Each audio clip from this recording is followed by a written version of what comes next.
Evangelio cambia. El Evangelio Cambia cambia. realidades. Cambia El circunstancias. Evangelio cambia. Cambia las vidas. Para bien. Y para siempre. Para siempre. El Evangelio cambia la tristeza. y la convierte en gozo. Cambia las familias. comunidades. Está cambiando nuestra El nación. Evangelio Que está cambia. cambiando nuestra nación. El Evangelio cambia. Es Jesús, el único que puede al hombre libertar de las tinieblas y de Satanás, darte luz. Es Jesús, es Jesús, el único camino a la eternidad, el fiel amigo que nunca te dejará. No hay otro, no es Jesús. Muy buenos días, amables televidentes.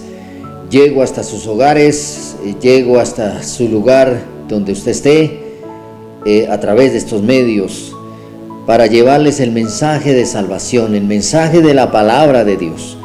Vale la pena escuchar la voz de Dios.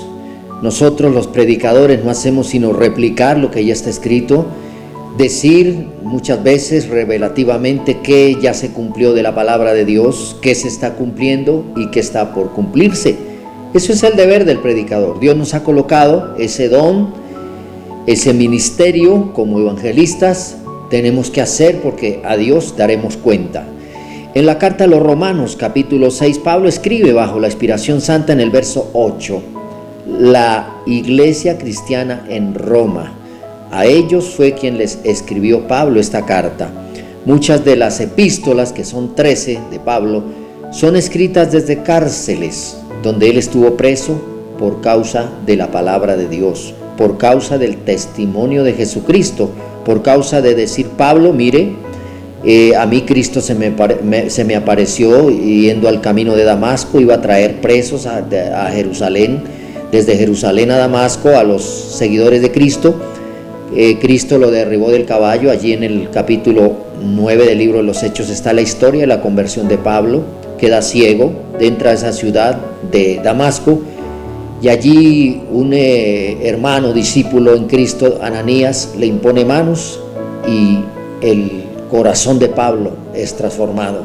De ser un perseguidor de los cristianos, asolador de la iglesia de Cristo, se convierte en el gran apóstol Pablo.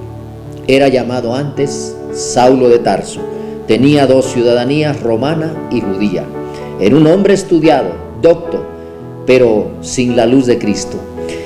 En el verso 8 dice: y si morimos con Cristo, creemos que también viviremos con Él, sabiendo que Cristo, habiendo resucitado de los muertos, ya no muere, la muerte no se enseñorea más de Él. Bueno, mi querido televidente, si no predicamos de un Cristo resucitado, vana es nuestra prédica. Si no predicamos de un Cristo que cambia al ser humano, mire, vana es la fe nuestra. Si no predicamos que Él se fue a ocupar el mejor lugar en el cielo, a la diestra de Dios, vana es la fe, vana es nuestra prédica, porque ¿de qué vamos a predicar? ¿O qué esperanza le damos a la gente? Dios es perfecto en sus acciones, en su actuar, y Él puso como propiciación a Cristo para que salvara la humanidad. Muchos a veces se preguntan, ¿pero por qué tenía que morir una persona para redimir al mundo? Porque las leyes de Dios son perfectas. Para uno comerse un pedazo de pollo tiene que morir un animal inocente llamado, obvio, pollo. Para comerse un pedazo de carne tiene que morir otro animal inocente. Para comerse un pedazo de pescado, el ser humano tiene que morir otro animal inocente, y así sucesivamente. Aún para comerse un cultivo, una fruta de un cultivo, o el producto de un cultivo, ¿qué pasa con la matica? Muchas veces tiene que morir, secarse. Jesús dijo: si la semilla no cae en tierra y brota y crece, no puede llevar fruto. Es decir, con las leyes de Dios tiene que morir un inocente para que sigan viviendo los pecadores. No puede morir un pecador por otro pecador. Eso lo puedo pensar yo en la mente, pero dentro de los planes perfectos de Dios no obra así Dios. Dios tiene que justificar al pecador a través de un inocente. Cuando Adán y Eva caen en el Edén en pecado, ellos lo primero que hacen es cubrirse de la desnudez que el pecado trasciende, que el pecado da como resultado. Y Dios dice que los cubrió con pieles de animales. Eso dice la historia. O sea, tuvieron que morir animales inocentes para poder perdonar el pecado de ellos y que ellos siguieran viviendo ya en otra dimensión, ya con otros mandatos de Dios. Pero así son las cosas del Señor. Así que si no muere Cristo, el pecador no tiene justificación y el mundo no tiene redención. Tiene que morir un inocente para que siga viviendo el pecador. Así que dice, si morimos con Cristo, vamos a estar con Él.